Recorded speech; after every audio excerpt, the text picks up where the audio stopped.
Dobrodošli! Danas pravim babine čuvene krofne. I to polomere, pošto ona je pravila ogromne količine.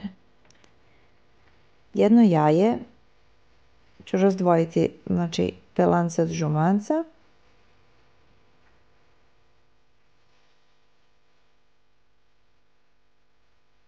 Belance umutimo. Zatim dodajemo žumance. 250 ml tople vode.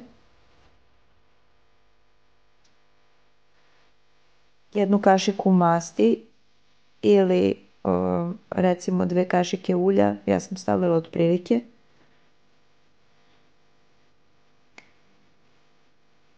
U 250 ml toplog mleka namrvit ću pola kvasca i jednu kašiku šećera. To ću malo razmutiti, ne mora da se čeka da skroz nadođe kvasac, potrebno je samo malo da se aktivira. U činiju za mešanje dodajem kašičicu soli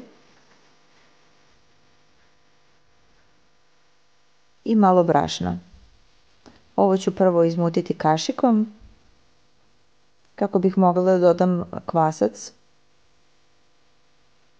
Za kompletnu ovu količinu bilo mi je potrebno 820 grama brašna. Znači kada sam izmešala dodajem kvasac i dodajem brašno, ne mora sve. Volim ovako da izmešam kašikom i čim krene da se sjedinjuje da pređem na mešanje rukom.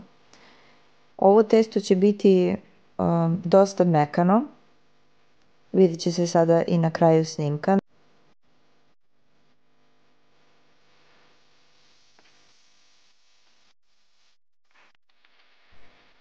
Evo, znači još uvijek se lepi testo za prste i ne mora onako skroz da se skine sa oboda činije. Ovo je sasvim ok. Pokrivam krpom i ostavljam jedno pola sata recimo da nadođe. Kada nadođe krećemo sa razvijanjem.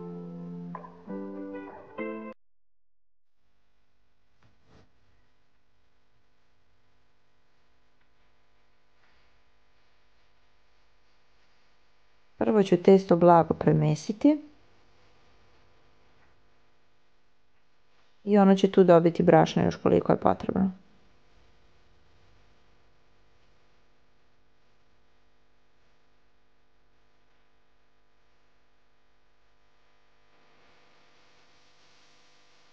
Zatim razvijam što tanje mogu.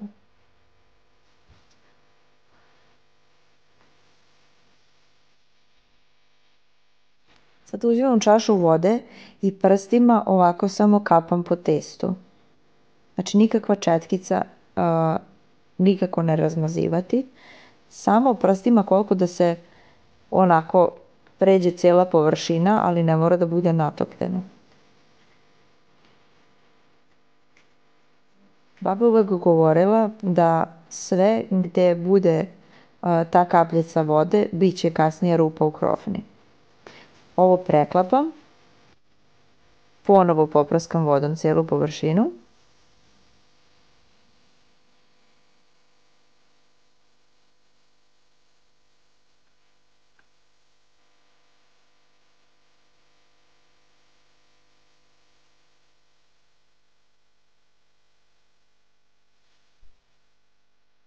I ponovo preklapam. Pokreću krpom i ostavljam 20 minuta da odstoji.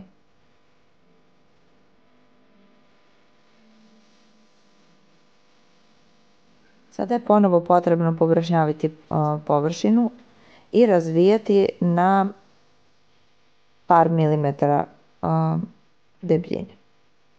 Znači što više može, onako jednu čašu uvek malo umočim u brašno i vadim krofne jedno do druge, kako bi iskoristili što veći deo testa. Sad ove ostatke pokupim, malo ih premesim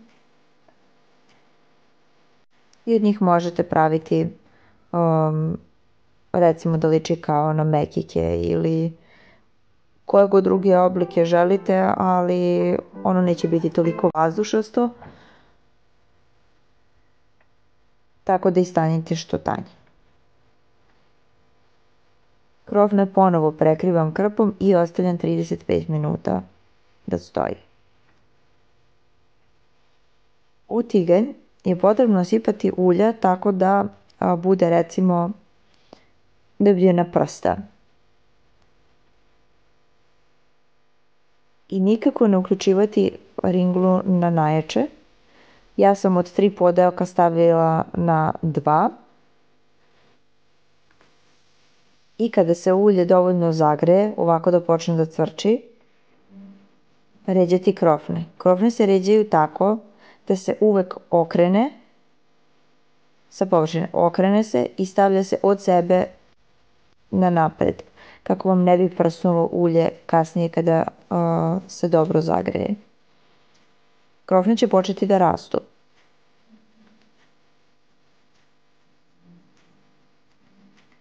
I kada porumene, okrenete ih na drugu stranu. Kada porumene i sa druge strane, gotove su.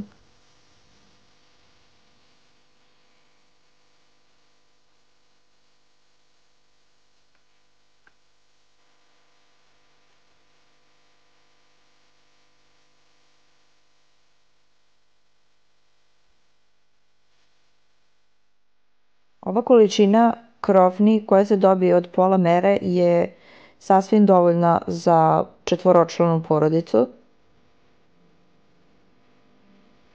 Evo da vidite unutra koliko je to mekano i bušno. Doduše još je vrelo. Ja obožavam dok pečem da pojedem makar jednu, tako praznu. I svaki put se iznova oduševim koliko su vazdušaste. I naravno dok pečem uglavnom mi ta tura malo uhvati, kao što se desilo i ovaj put.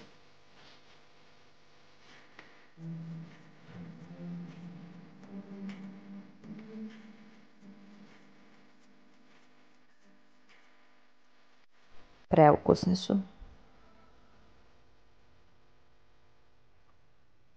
Volela bih u komentarima da mi pošaljete kako vam se sviđa ovaj recept.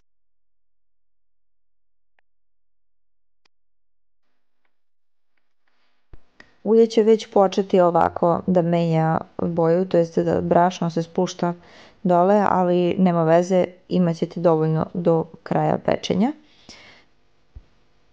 Sada već treba da se vade krofne za ostale ukućane, a ja nastavljam dalje.